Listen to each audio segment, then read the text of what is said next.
తమిళనాడు రాజకీయాల్లో ప్రజా సంక్షేమ రంగంలో అత్యంత కీలకమైన పరిణామం చోటు చేసుకుంది. తమిళనాడు ముఖ్యమంత్రి సి జోసెఫ్ విజయ్ రాష్ట్ర శాసనసభలో మహిళలు మరియు ట్రాన్స్జెండర్ల కోసం ఉచిత బస్సు ప్రయాణ పథకాన్ని మరింత విస్తరించనున్నట్లు సంచలన ప్రకటన చేశారు. అసెంబ్లీలో రూల్ 110 కింద ప్రకటన చేస్తూ గతంలో కేవలం సాధారణ పట్టణ బస్సులకే పరిమితమైన ఉచిత ప్రయాణ సదుపాయాన్ని ఇప్పుడు ఎక్స్ప్రెస్, ఎల్ఎస్ఎస్ మరియు డీలక్స్ ప్రభుత్వ బస్సులకు కూడా వర్తింపజేయనున్నట్లు తెలిపారు. వెట్రి పయనం పేరుతో రూపొందించిన ఈ పథకం ద్వారా మహిళలకు ఎలాంటి ఆదాయ పరిమితి గాని ప్రయాణాల సంఖ్యపై పరిమితి గాని ఉండదని స్పష్టం చేశారు.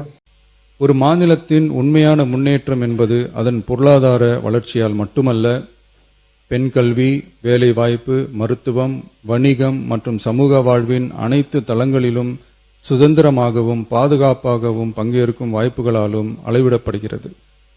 மகளிரின் பயண சுதந்திரம் அவர்களின் பொருளாதார சுதந்திரத்திற்கும் குடும்பங்களின் முன்னேற்றத்திற்கும் அடித்தளமாக இருக்கிறது. தற்போது செயல்படுத்தப்பட்டு வரும் மகளிர் கட்டணமில்லா பயண திட்டத்தில் மாநகரம், நகர்ப்புறங்களில் சாதாரண மற்றும் மலைப்பகுதி பேருந்துகளில் 40 கிலோமீட்டர் வரை மட்டுமே பயணம் செய்ய அனுமதிக்கப்பட்டு வருகிறது. எக்ஸ்பிரஸ், எல்எஸ்எஸ், டீலக்ஸ் பேருந்துகள் மற்றும் புறநகர் பேருந்துகளில் கட்டணமில்லா பயணம் அனுமதிக்கப்படுவதில்லை. தமிழ்நாட்டின் எந்த பகுதியிலும் வசிக்கும் ஒரு மகளிரும் போக்குவரத்து கட்டணத்தால் தமது வாய்ப்புகளை இழக்கக்கூடாது என்ற சமூக நீதி சிந்தனையை இவ்வரசு முதன்மையாக கொண்டுள்ளது. இதனை கருத்தில் கொண்டு மகளிர் கட்டணமில்லா பயண திட்டத்தை விரிவுபடுத்தி பெருமளவில் பயனளித்திடும் விதமாக வெற்றி பயணம் என்ற பெயரில் தேசத்தந்தை மகாத்மா காந்தியடிகளின் பிறந்த நாளான அக்டோபர் 2ஆம் தேதி முதல் செயல்படுத்த அரசு முடிவு செய்துள்ளது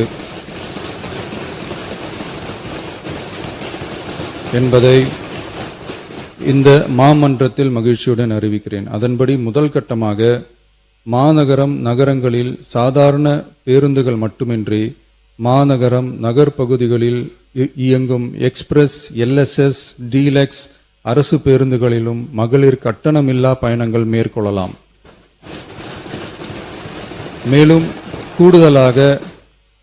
மேலும் கூடுதலாக மாவட்டங்களுக்கிடையே பயணம் மேற்கொள்ள ஏதுவாக புறநகர் மற்றும் மலைப்பகுதிகளில் சாதாரண கட்டண பேருந்துகளிலும் மகளிர் கட்டணமில்லா பயணங்கள் மேற்கொள்ளலாம். இத்திட்டத்தில் பயன்பெற வருமான உச்சவரம்போ மற்றும் மேற்கொள்ள விரும்பும் பயண எண்ணிக்கையிலேயோ கட்டுப்பாடுகள் இல்லை. வெற்றி பயண திட்டம் இதர சேவைகளிலும் படிப்படியாக விரிவுபடுத்தப்படும். இதன் மூலம் மாநிலம் முழுவதும் மகளிருக்கான எளிதில் அணுகக்கூடிய பொது போக்குவரத்து வசதி பெருமளவில் கிடைக்கும்.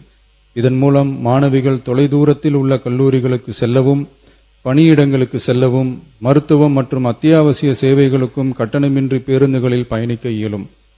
மாண்புமிகு பேரவைத் தலைவர் அவர்களே, வெற்றி பயணம் என்பது கட்டணமில்லா ஒரு பேருந்து பயணம் மட்டுமல்ல, ஒரு மாணவியின் கல்வி, ஒரு தொழிலாளியின் வேலைவாய்ப்பு, ஒரு தாயின் குடும்ப பொறுப்பு, ஒரு தொழில் முனைவோரின் முன்னேற்றம் போன்றவற்றை உறுதி செய்யும் சமூக முதலீடாகும்.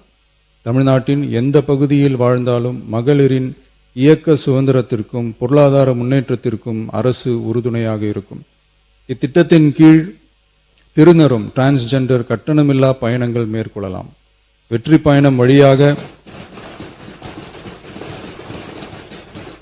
பயணம் வழியாக மகளிரின் வாய்ப்புகள் விரிவடைந்து குடும்பங்கள் முன்னேறி சமூக நீதியும் சமத்துவமும் நிலை பெற்று வளமான வெற்றி தமிழ்நாட்டை உருவாக்கும் நமது பயணம் மேலும் வலுப்பெறும் என்பதை தெரிவித்துக் கொள்கிறேன்.